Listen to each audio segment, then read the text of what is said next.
Huli ka mangsakitan ng ilang kabataan sa Mandaluyong.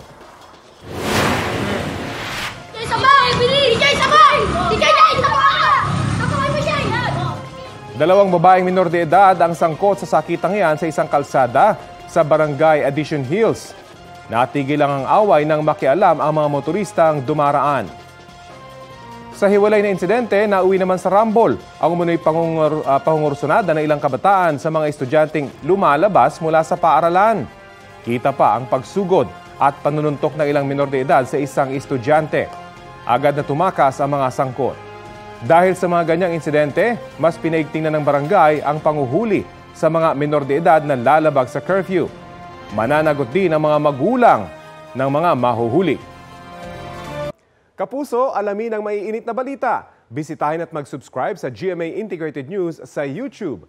Sa mga kapuso abroad, samahan nyo kami sa GMA Pinoy TV at sa www.gmanews.tv.